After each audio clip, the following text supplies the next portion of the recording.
l'aspect barbare de tout ce qui a été fait. On a déployé toute la police et la gendarmerie pour empêcher les Ivoiriens de marcher. Mais non seulement on ne les a pas empêchés, mais on les a molestés. On les a poursuivis. La marche devait se faire de l'hôtel Ivoire à Sokosé, sur le boulevard Latry, mais on a poursuivi des gens à Blocos, partout pour les étouffer. On a pris certains de nos militants, on les a molestés. Même la presse n'a pas été épargnée. Certains de vos collègues qui étaient là-bas ont été menacés, on leur a arraché leur appareil photo pour détruire toutes les images qu'ils ont faites. Pire.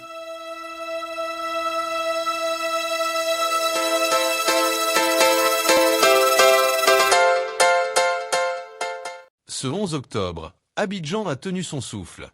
Entre revendications politiques et démonstrations d'autorité, la capitale économique de la Côte d'Ivoire a vécu un nouvel épisode de la lutte silencieuse entre pouvoir et opposition, à 2 semaines d'un scrutin présidentiel déjà sous haute tension. Revenons sur les moments forts. Le moins qu'on puisse dire, c'est que le régime du président Ouattara était prêt à faire face à l'opposition, Norbert. Ah oui, ça c'est incontestable. Le dispositif sécuritaire déployé, en tout cas à Abidjan, était sans faille. Et ma foi, il a été organisé de façon à étouffer dans l'œuf toute tentative de regroupement, ce qui a permis assez rapidement, dans le courant de la journée, au ministre de l'Intérieur de signaler que il y avait eu un peu plus de 200 arrestations. En clair, que ça n'était pas grand-chose. Donc c'est vrai, le régime était prêt. Mais moi, mon impression, c'est que l'opposition aussi était prête et que probablement tous les incidents qui ont été signalés, en tout cas à Abidjan, mais pas que, n'avaient peut-être pas été prévus, en tout cas dans leur ampleur, par le régime. Et le résultat, au moment où nous parlons, c'est que ces manifestations sporadiques de l'opposition, dans tous les endroits que tu as évoqués, Fabrice, ont éclipsé purement et simplement le premier meeting de campagne du président Alassane Ouattara, qui se tenait à Daloa. Ce qui fait qu'aujourd'hui, sur les boucles, sur les réseaux sociaux, entre nous, on ne parlait que de ce que faisait l'opposition, et l'opposition qui était empêchée, avec quelquefois des débordements très choquants, comme on va le voir dans un moment. Donc, de ce point de vue, si je pouvais me permettre, si tu m'y autorisais, Fabrice, une expression un peu triviale, je dirais qu'aujourd'hui, l'opposition a réussi à pourrir l'entrée en campagne d'Alassane Ouattara. D'autant plus qu'il faisait donc ce meeting dans un fief traditionnel de Laurent Gbagbo et que la pluie, les intempéries ont réussi aussi à s'y mêler et à perturber donc ce meeting d'entrée en campagne. Je me tourne vers vous, Soumaïla Brédoumi. Soumaïla Brédoumi, porte-parole du PDCI RDA. Alors, quelle est votre réaction plutôt au terme de cette journée? Merci beaucoup. Je pense que la première réaction, c'est d'abord confirmer ce que nous avons toujours dit, le manque de démocratie et de liberté d'expression en Côte d'Ivoire sous le régime du RDR.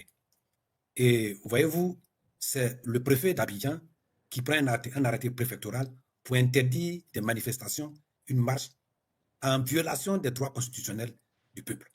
Ça n'a jamais été vu. On peut l'encadrer, on peut le différer, on l'a différé plusieurs fois, mais on ne peut pas prendre un arrêté pour interdire. Donc ça, c'est le caractère le plus antidémocratique qu'on a vu dans un premier temps.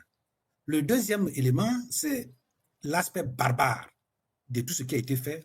On a déployé toute la police et la gendarmerie pour empêcher les Ivoiriens de marcher. Mais non seulement on ne les a pas empêchés, mais on les a molestés, on les a poursuivis. La marche devait se faire de l'hôtel Ivoire à Sokosé, sur le boulevard Latry, mais on a poursuivi des gens à Blocos, partout pour les étouffer. On a pris certains de nos militants, on les a molestés. Même la presse n'a pas été épargnée. Certains de vos collègues qui étaient là-bas ont été menacés, on leur a arraché leur appareil photo pour détruire toutes les images qu'ils ont faites. Pire, ils ont fait une discrimination parce que pour eux, tous ceux qui ont une coloration peau blanche, on les a laissés. Et malheureusement, certains reporters internationaux sont des noirs. Donc ceux-là ont été pris à contre-pied. Donc voyez-vous, on est dans un régime qui s'enfonce de plus en plus dans l'autocratie. Et c'est ce qui amène tout cela. Et nous pensons que nous revendiquons des choses qui sont claires. Une liste électorale qui doit se refaire, une inclusivité des candidats, un audit de cette liste électorale et une campagne électorale propre. On n'est pas en campagne électorale parce qu'on est en plébiscite, en phase de plébiscite. Mais ce sera non seulement illégitime, mais ce ne sera pas accepté. Alors, et voilà les conséquences. Voilà.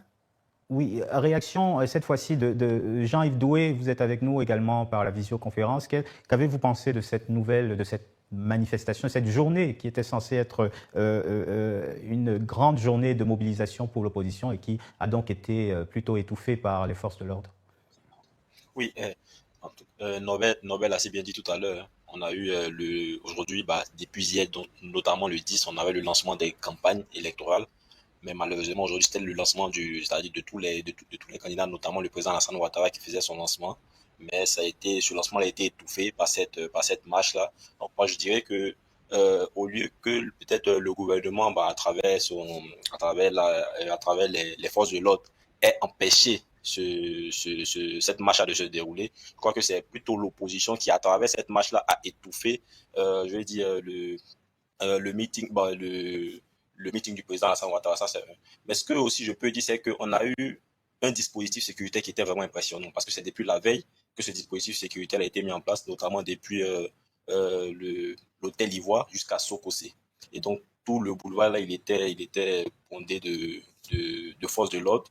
Et donc malgré cela, cette opposition là, qui par moments certains attendaient que les mots d'ordre viennent des leaders de l'opposition, mais je pense qu'aujourd'hui, l'Ivoirien, donc les militants se sont constitués et puis ils ont quand même de leur côté manifesté, ils ont dans leur quartier respectif essayé quand même de faire entendre leur voix, parce que à travers, normalement, déjà, on a une constitution en son article 20 qui garantit la liberté de manifestation. Voilà, et donc ils ont essayé de faire respecter cette constitution-là. Et donc en face, on a eu des forces de l'ordre qui, pour moi, n'ont pas été républicains, dans le sens où, en fait, ils ont pourchassé, je vais dire, ils ont poursuivi des manifestants jusqu'à même aller rentrer dans des maisons. Ils ont tiré des gaz lacrymogènes dans des maisons, sachant que la configuration, parce que ils étaient dans le Blocos qui est un village, je dirais, qui est un village ébouillé.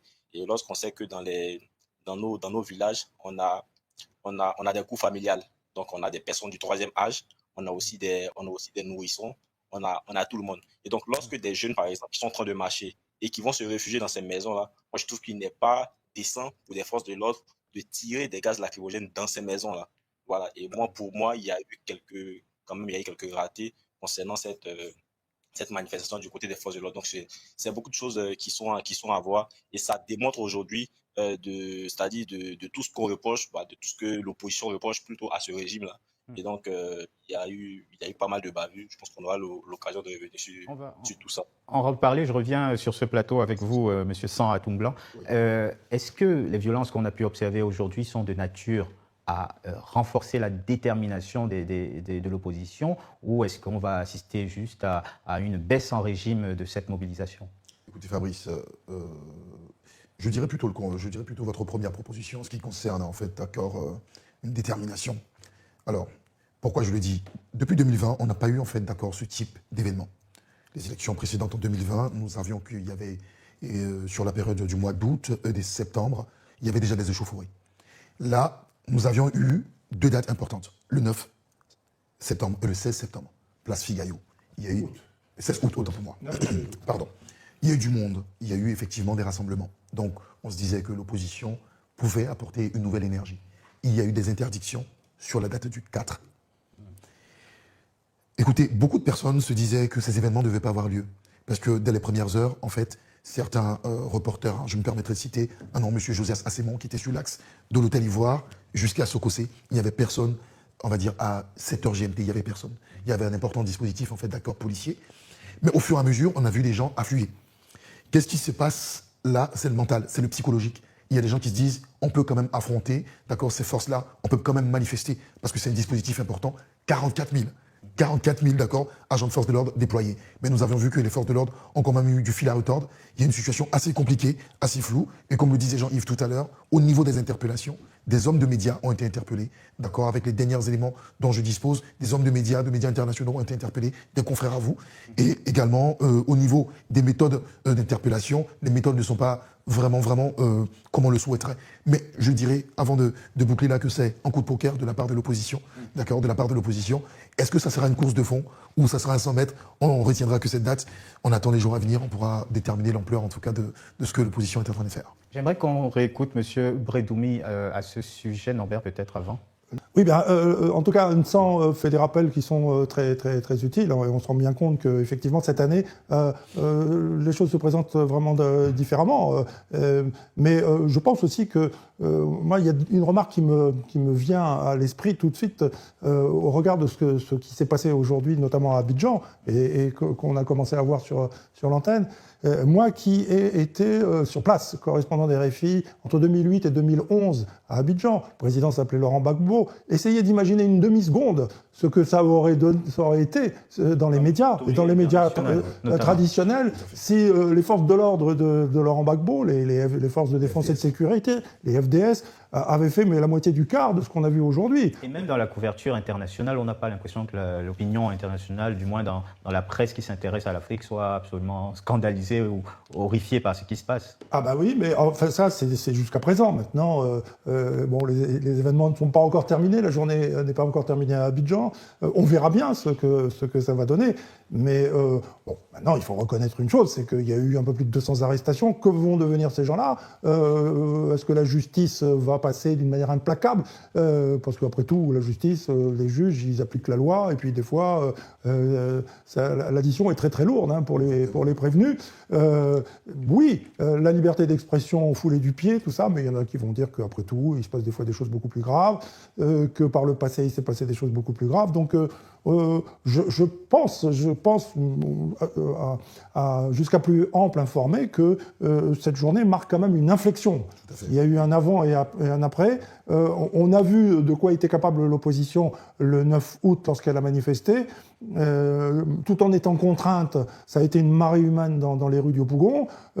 Qu'est-ce que ça aurait donné si les forces de l'ordre n'avaient pas empêché les cortèges de rejoindre le cortège principal à Yopougon? Bon, aujourd'hui, ils ont tout cadenassé, tout verrouillé, mais pour ça, il a fallu qu'ils foulent du pied l'état de droit.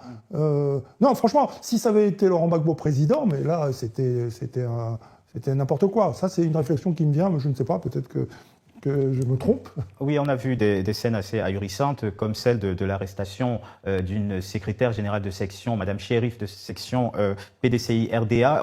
On va l'écouter. Elle donne une réaction aux médias avant d'être interpellée et par la suite donc par les forces de l'ordre. On l'écoute.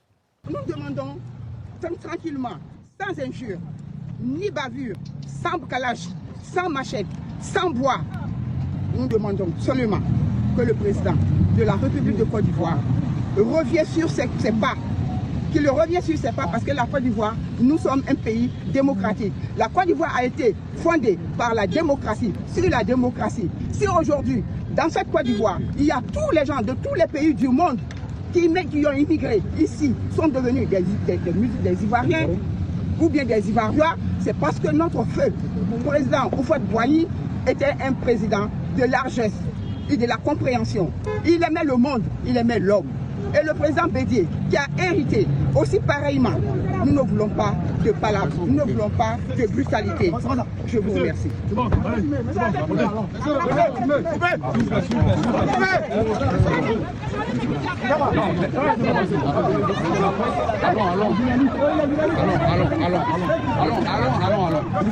On est en train d'arrêter une dame, ils l'ont arrêté.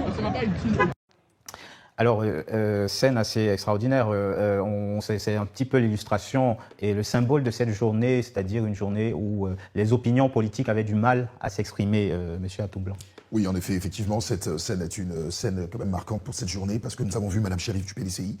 Il y a eu aussi une scène d'une dame assise avec les forces de l'ordre attroupées autour d'elle, au niveau de Saint-Jean, à Cocody, précisément. Alors, ce qui est intéressant, l'on dira que le 9 et le 16, nous étions véritablement dans des marches à caractère pacifique, véritablement structurées, contrairement à ce que nous avons vu aujourd'hui. Ce que nous constatons aujourd'hui, c'est cette adaptabilité, d'accord? Cette adaptabilité en ce qui concerne les marcheurs. Nous avons vu des personnes comme Madame Chérif s'adresser, d'accord, à des journalistes, dire clairement la raison pour laquelle elle et son parti et certains citoyens manifestent. Et vous avez vu la réponse qui, pour ma part, n'est véritablement pas proportionnée, qui est automatiquement de l'interpeller parce qu'elle a pris la parole. Est-ce qu'aujourd'hui, on peut dire que la prise de parole est une interdiction pendant la campagne électorale en Côte d'Ivoire? Je ne le pense pas, mais bon, c'est une illustration sur laquelle chacun pourra bien évidemment réfléchir. On vous a retrouvé. Quelle va être la réaction du PDCI-RDA après ces arrestations et ces violations forcément constatées des droits des personnes qui voulaient s'exprimer politiquement, quoique la manifestation effectivement a été interdite par les autorités? Quelle sera la position de l'opposition? D'abord, il faut faire le constat que nous sommes de plus dans un pays de liberté. Le constat, il est clair. On a molesté notre militante des mouvements de soutien, Madame Chérif Guénépa. Vous avez vu comment on l'a molestée. Et ça n'a aucun sens. C'est très disproportionné. Les forces de l'ordre doivent maintenir l'ordre. Ce n'est pas comme ça qu'il faut maintenir l'ordre. C'est une citoyenne. Et vous avez vu que je vous ai dit que les journalistes même ont été arrêtés. Certains ont pris leurs appareils. On leur a demandé de vider le contenu. C'est qu'on ne veut pas qu'on sache. L'autre aspect, notre militant, Mme Chérif, qui s'exprime. L'interdiction des marches n'est pas de l'interdiction de s'exprimer. Cela veut dire que si vous et moi, on était là-bas, qu'on s'exprimait là, on va nous arrêter. Nous avons estimé à peu près 1 millier d'arrestations. Et non seulement ils ont été arrêtés, mais on dit qu'ils ont des faits graves, atteinte à la sûreté de l'État, tentative de quoi. Voyez-vous, des choses qui n'ont rien à voir avec la réalité. La liberté d'expression n'existe plus. Alors, ce que nous allons dire, c'est que nous continuons, notre président du parti continue à faire comprendre à l'opinion nationale et internationale que nous ne sommes plus en démocratie. Quand on n'est plus en démocratie, on ne fait pas d'élections, les choses. Et donc, on n'a qu'à arrêter cette mascarade d'élections et qu'on n'a qu'à proclamer le candidat du RDR comme élu d'avance, ça nous fera gagner du temps.